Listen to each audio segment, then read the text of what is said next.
ఈ 7 శనివారాల వ్రతం ఎప్పుడు చేయాలి, ఎలా చేయాలి అనేది తెలుసుకుందాం. ఈ వ్రతాన్ని ఏదైనా శనివారం మొదలుపెట్టాలి. ఏ మాసంతో సంబంధం లేకుండా ఏ శనివారమైనా మొదలుపెట్టవచ్చు.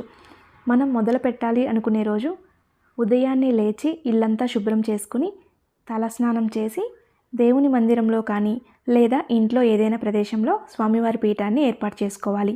ఒక పీఠని శుభ్రంగా కడిగి పసుపు బుదించి బియ్యపిండితో అష్టదళ పద్మం ముగ్గు వేసుకొని పసుపు కుంకుమ అలంకరించుకొని జాకెట్ ముక్క కానీ టవల్ కానీ వేసుకొని దీని మీద 3 గుప్పెళ్ళు కానీ 5 గుప్పెళ్ళు కానీ బియ్యం పోసుకొని ఈ బియ్యం మీద పసుపు కుంకుమ వేసి అలానే స్వామివారి చిత్రపటానికి గంధము కుంకుమతో చక్కగా అలంకరించుకొని ఈ పీట మీద నిలుపుకోవాలి.